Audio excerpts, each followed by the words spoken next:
ଆଜିଠାରୁ ଖୋଲିଛି ସୁଭଦ୍ରା ପୋର୍ଟାଲ 2025-26 ଆର୍ଥିକ ବର୍ଷରେ ନୂତନ ପଞ୍ଜୀକରଣ ପାଇଁ ପୋର୍ଟାଲ ଖୋଲିବା ନେଇ ଘୋଷଣା କରିଛନ୍ତି ଉପମୁଖ୍ୟମନ୍ତ୍ରୀ ପ୍ରଭାତୀ ପରିଡ଼ା। ନୂତନ ପଞ୍ଜୀକରଣ ପାଇଁ ନଭେମ୍ବର 1 ତାରିଖରୁ 30 ତାରିଖ ପର୍ଯ୍ୟନ୍ତ ଆବେଦନ କରିପାରିବେ।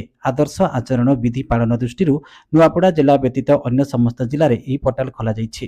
ନୂତନ ଯୋଗ୍ୟ ମହିଳାମାନେ ଯେଉଁମାନଙ୍କ ବୟସ 1 ଏପ୍ରିଲ 2025 ସୁଦ୍ଧା 21 ବର୍ଷ କିମ୍ବା ତଦୁର୍ଦ୍ଧ୍ୱ ହୋଇଥିବ ଓ ଏହି ଯୋଜନା ଅନ୍ତର୍ଗତ ସମସ୍ତ ଯୋଗ୍ୟତା ମାନଦଣ୍ଡ ପୂରଣ କରୁଥିବେ ସେମାନେ ସୁଭଦ୍ରା ସହାୟତା ରାଶି ଲାଗି ଆବେଦନ କରିପାରିବେ। ଏଥିସହ ଯେଉଁମାନେ ଗତ ଆର୍ଥିକ ବର୍ଷରେ ସୁଭଦ୍ରା ଯୋଜନାରେ ସାମିଲ ହେବା ପାଇଁ ଯୋଗ୍ୟ ଥାଇ ମଧ୍ୟ ଆବେଦନ କରିପାରିନଥିଲେ ସେମାନଙ୍କୁ ପୁଣି ଥରେ ଚଳିତ ବର୍ଷ ଆବେଦନ ପାଇଁ ସୁଯୋଗ ଦିଆଯାଇଛି।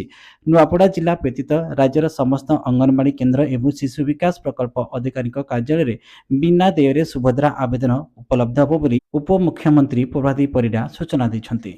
गतकाली ठारू जो पोर्टाल को आमे उद्घाटन कलु आज जो मानकु एप्रिल 1 2025 सुधा 21 वर्ष आरंभ हो से माने एथिरे अप्लाई करि परिबे।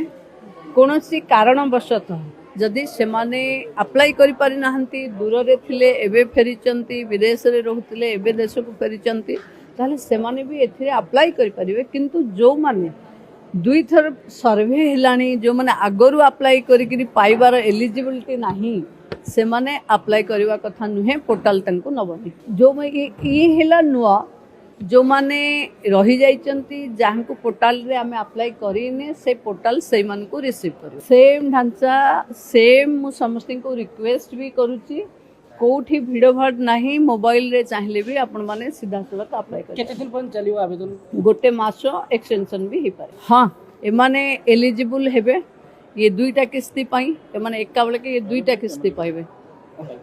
एका बेले जेहेतु एप्रिल 1 थिबो सेप्टेम्बर रो किस्ती भी तांकर थिबो आ मार्च 8 रो किस्ती भी थिबो। मार्च 8 रे एका बेले के दर्शक बंधु आपण माने यूट्यूब रे 24 घंटार अपडेट खबर जानिबा पई यूट्यूब रे टाइप करंतु न्यूज एंड ओडिया। एबे यूट्यूब रे न्यूज एंड ओडिया चैनल उपलब्ध।